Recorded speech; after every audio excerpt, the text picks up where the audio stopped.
Na mtazamaji, serikali imeendelea kushinikizwa kukomesha zoezi la usajili wa Wakenya kwa ajira nchini Urusi kufuatia vifo vya Wakenya kadhaa nchini humo, familia za waathiriwa zikiwa na maswali chungu nzima baada ya kukosa maelezo yoyote kuwahusu wapendwa wao waliosafiri hadi nchini humo. Shinikizo hili limetolewa jijini Kinuri huko Mukurweini wakati wa hafla ya mazishi ya Charles Waithaka, mmoja wa waliofariki kwenye vita kati ya Urusi na Ukraine, mazishi hayo yakiendeshwa bila mwili wa marehemu. Kama Mwangi na taarifa zaidi.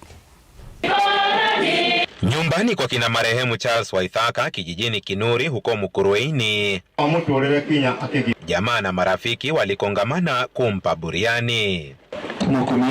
Hafla hii ikiendeshwa pasi na mwili wa Charles kuwepo, kwani mwili wake ungali kwenye nyanja za mapambano katika vita vinavyoendelea kati ya Urusi na Ukraini. Ibada hii ilijaa huzuni na simanzi, huku picha ya mwenda zake tu ikiwa hapa. Aidha, familia hii imetenga eneo hili maalum kama alipozikwa Charles na kuwasha mishumaa 31 kuashiria miaka aliyoishi duniani. It pains that someone is living a soft life at the expense of your sweat. May God of angels come through for us.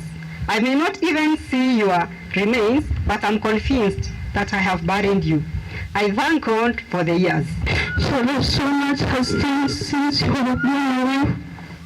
Our hearts are broken into pieces, and we are all devastated.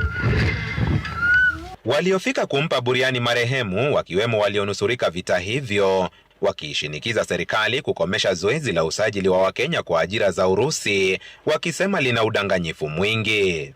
Kama mimi nilikuwa nimedanganywa naenda kazi ya driver. Sasa kufika nikapewa training ya military, na kupewa training ya military hata ukiwaambia mimi sitaki kufanya hii kazi, nataka basi nirudi nyumbani, they force by, then wanakuforce kabisa go the front line. Is it possible for over 500 Kenyans to be duped to go to illegal recruitment without the eye of the intelligence? The Kenyan Intelligence Service is not aware.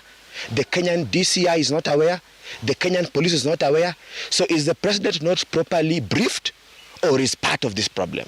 Uchungu wa kumpoteza mwana kwa familia hii ukiwa ni ishara ya mahangaiko ya familia zaidi ya 70 kulingana na shirika la kutetea haki za kibinadamu la Vocal Africa. The families have been able to identify all these recruiters, both the Russian national recruiters and the Kenyan recruiters. How comes none of them have been summoned?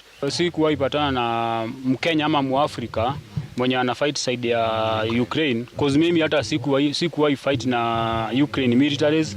Vitu zenye zilikuwa zinatuua na kumaliza watu ni drones and landmines.